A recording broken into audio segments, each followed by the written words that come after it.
pessoal, como é que você está? Espero que você esteja bem, acompanhando aqui mais um vídeo, mais um áudio de Escola Sabatina 3.0 online.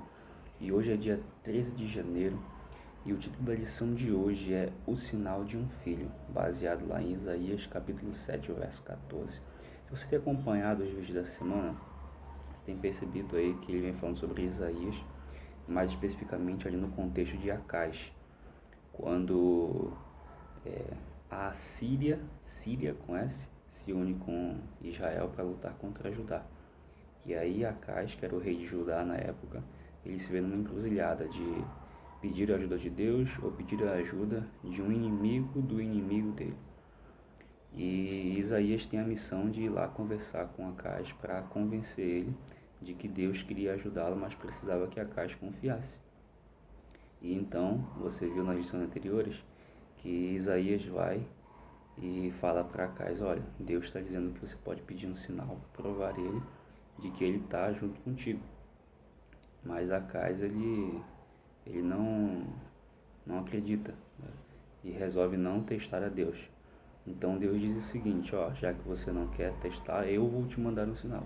Quando a gente olha para essa frase, a gente pensa o seguinte: pô, então vai ser uma coisa assim extraordinária. O sol vai ficar roxo, a lua vai triplicar, coisas que a gente possa ver que mostrem a grandeza de Deus. Mas na verdade, qual era o sinal que ele tinha para mostrar? Era um filho de uma jovem que se chamaria Emanuel. Parece uma coisa simples e na verdade lá naquele contexto eles não entenderam muito bem, porque essa profecia não se cumpriu lá naquele momento, lá naquele contexto do Antigo Testamento em que eles viviam. Foi se cumprir mais na frente. Mas por que eu digo isso?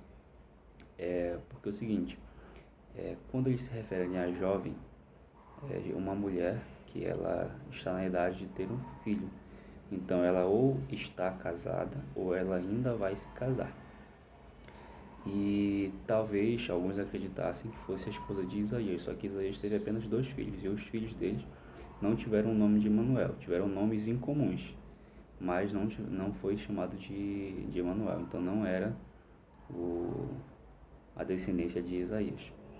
Alguns acham que foi o sucessor de Acais, que se chamava Ezequias, mas também não há nenhuma referência provando ali ou dizendo, afirmando que Ezequias tinha alguma conexão com Emanuel, que quer dizer Deus conosco, né?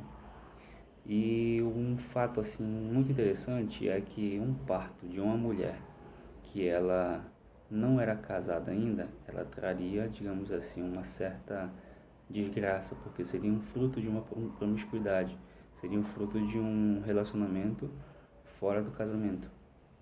Mas por que Deus usaria isso para inspirar fé? Esse é o ponto da questão.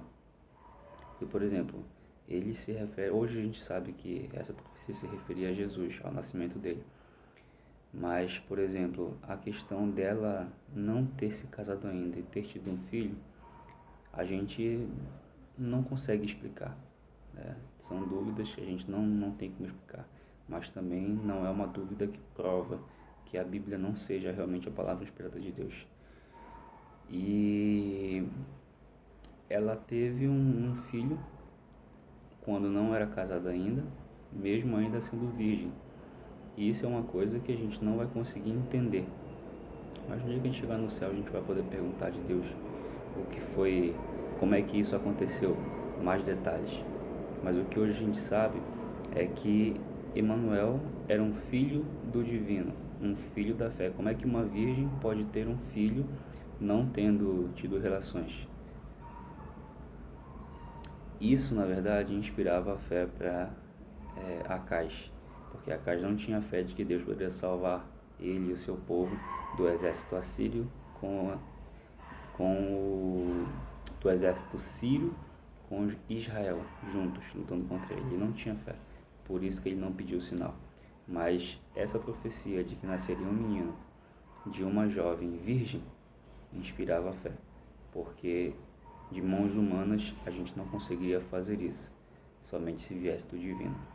Que nós possamos acreditar nesse divino. Como diz o título dessa lição, de número 3, quando o nosso mundo desmorona, quando tudo desmorona, para quem é que a gente deve correr? Ou mesmo antes, para quem é que a gente deve acreditar?